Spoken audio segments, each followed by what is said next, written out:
Hello friends, तो आज मैं बात करने वाला हूँ नेटफ्लिक्स पर रिलीज हुई सीरीज हंसमुख के स्पॉइलर फ्री रिव्यू के बारे में। हालांकि इस वीडियो को मैं बिल्कुल भी नहीं बनाना चाहता था क्योंकि मैं इस सीरीज को देखने में बिल्कुल भी इंटरेस्टेड नहीं था, लेकिन फिर भी आपने मुझे मेरे इंस्टाग्राम अकाउंट पर डीएम कर इस सीरीज के बारे में पूछा कि मैं इस सीरीज को लेकर अपनी राय रखूं। और फिर क्या था, मैंने अपनी कीमती टाइम इस लॉकडाउन के पीरियड में इस सीरीज को दिए, जिसके टोटल 10 एपिसोड्स है और हर एक एपिसोड लगभग 30 से 40 मिनट का है। यानी एक अच्छा खासा टाइम आपको इस सीरीज को देना होगा। अब मुझे पता है काफी लोग ये भी कहेंगे कि लॉकडाउन के चलते लोगों के पास टाइम ही टाइम है, ऐसे में इस सीरीज को देखकर टाइम बिल्कुल भी वेस्ट नहीं होगा। वेल, तो उनके लिए एक ही राय, इससे अच्छी सीरीज आपको देखने के लिए नेटफ्लिक्स और अमेजोन प्राइम के प्लेटफॉर्म पर मिल जाएगी। बट फिर भी अगर आपको इस सीरीज को देखना है तो उससे पहले आप इस वीडियो को देख लीजिए और उसके बाद अपना मन बनाइएगा इस सीरीज को देखने का। तो अब आगे बढ़ने से पहले एक छोटी सी रिक्वेस्ट कि अगर आपको मेरा काम जरा सा भी पसंद आता है तो मेरे इस वीडियो को लाइक करना बिल्कुल भी मत भूलिएगा, ताकि मैं इस टाइप के कंटेंट को अपने इस चैनल पर कंटिन्यू रख सकूं।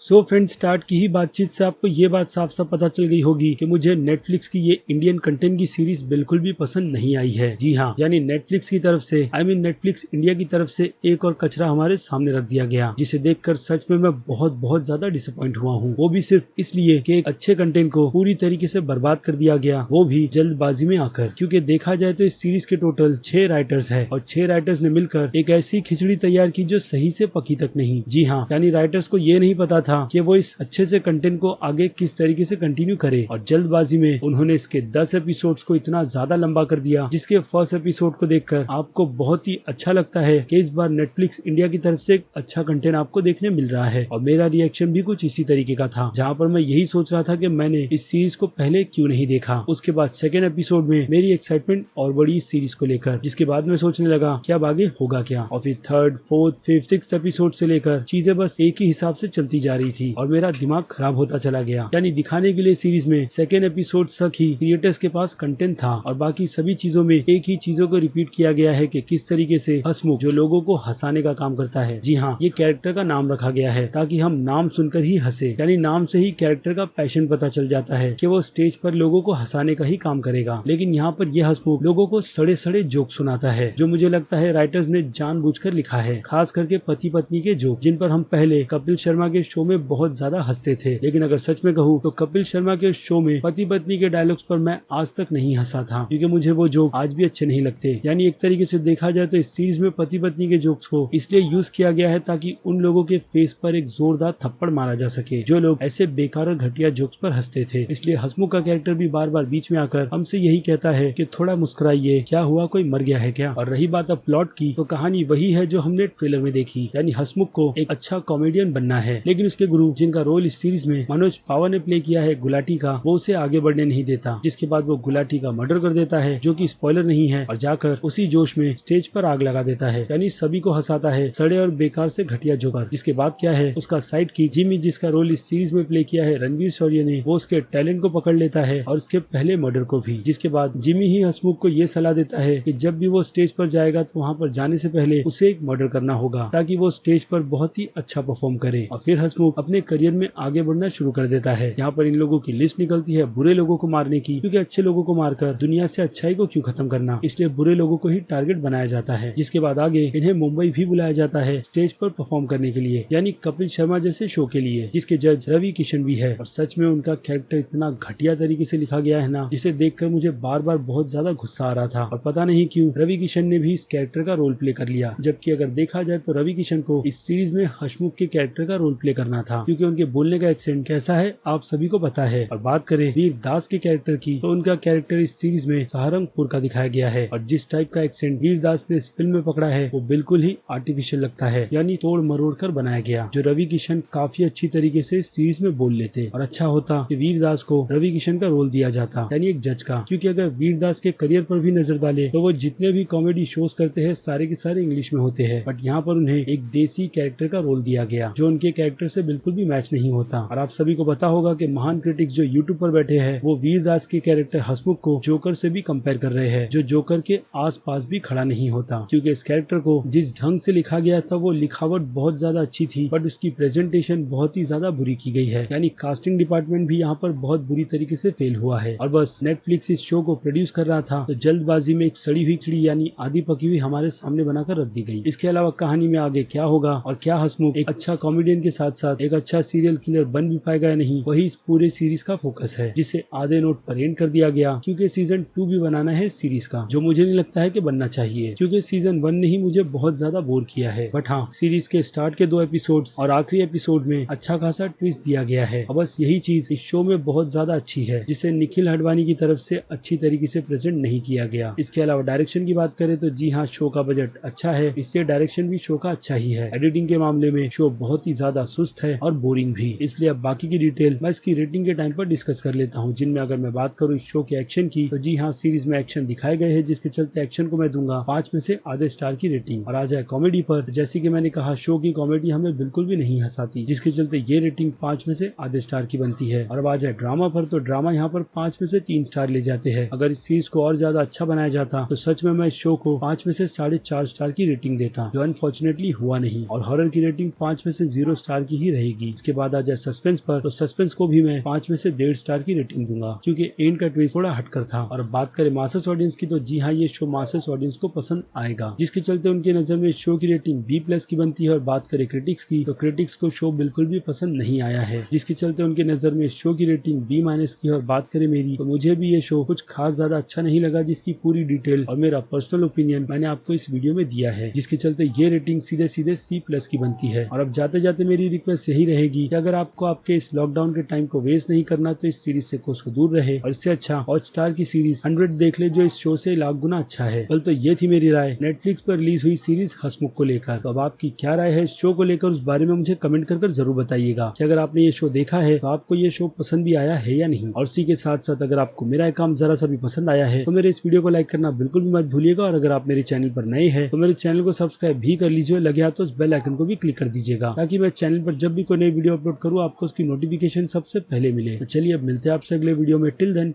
बाय।